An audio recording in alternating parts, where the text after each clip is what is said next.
What if I told you that the words you speak are not just sounds in the air, but the very definition of who you are? Think about it. Long before people know your story, your background, or your intentions, they only know you through one thing: what you say. Your voice, your words, your tone.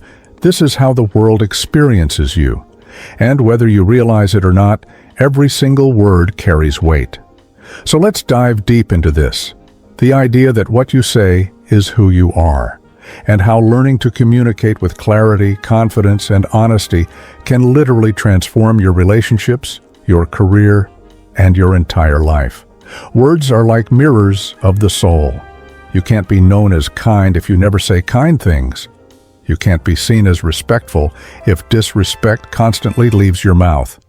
And you can't be remembered as wise if your speech is careless or shallow. We live in a world where actions matter, but for most people, 90% of their experience of you will come from what they hear you say. That means communication isn't just a skill, it's your identity. It's how you compress your entire personality into sound. But here's the problem. What you think you said is not always what others heard. Communication is not just about sending a message, it's about how that message is received. And very often there's a gap. Imagine this: you say something with a positive intention, but the person on the other side feels insulted. You thought you were being funny, but they heard disrespect.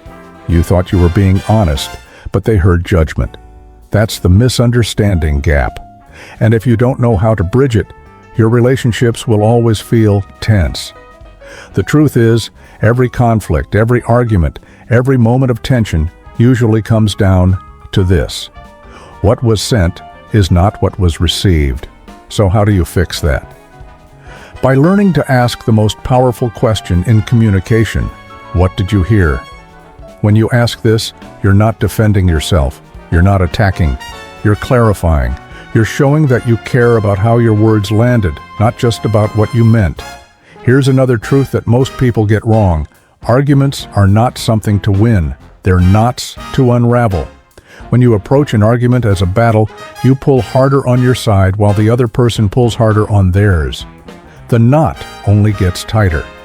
But if you treat it as something to untangle, you shift from fighting each other to solving a problem together. It's not me versus you. It's both of us versus the knot. That mindset shift can save marriages, heal friendships, and create harmony in workplaces. Now, let's talk about honesty. Too often, we dance around the truth. We soften it. We delay it. We bury it under small talk and half sentences. Why? Because we're afraid the other person can't handle it. But here's the twist. When you avoid being direct, you're not protecting them. You're insulting them. You're basically saying, "I don't think you're strong enough to handle the truth." That's not kindness. That's cruelty. Real kindness is telling the truth with respect. It's looking someone in the eye and saying, "This isn't easy to talk about, but I know you're strong enough to handle it." That one line alone can change everything. It shows confidence, it shows respect, and it gives the other person dignity. Here's something powerful. People will rise to the qualities you assign them. If you tell someone, "I know you're patient," they'll lean into patience. If you say, "I know you value honesty," they'll step into honesty. Words don't just describe reality, they create it. The way you frame someone gives them an identity to live up to, and the same is true for yourself. The words you say about who you are will either shrink you or strengthen you. Of course, not every conversation is easy. Sometimes people belittle you, mock you, or throw little jabs meant to sting. The best way to disarm it? Don't give them the reaction they want. If someone makes a cruel joke at your expense, calmly say, "Can you repeat that?" Instantly, the spotlight shifts to them. They realize their words weren't harmless. The fun disappears. Or if someone disrespects you, instead of snapping back, pause. Let the silence linger, and then say, "That's below my standard for a response." That one sentence flips the dynamic completely. You've made it clear you won't stoop to their level. Another powerful principle: always separate the person from the problem. Instead of saying, "Your idea was bad," say, "The proposal could use some adjustments." Instead of saying, "You never clean your room," say, "The room isn't clean yet. What should we do about it?" It's no longer me against you. It's both of us against the problem. That one shift changes blame into collaboration. At the end of the day, your words are your identity. They reveal your respect, your confidence, your kindness, your honesty, and your values. People may forget what you wore, what you drove, or what you posted online, but they'll never forget how your words made them feel. So choose carefully, speak with clarity, be direct but kind.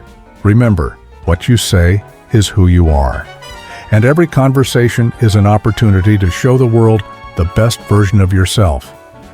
If this message spoke to you, take a moment to reflect on your own words. Do they match the person you want to be remembered as? Start practicing today, because transformation doesn't happen in silence, it happens in speech. And if you want more insights like this, stick around because we're just getting started.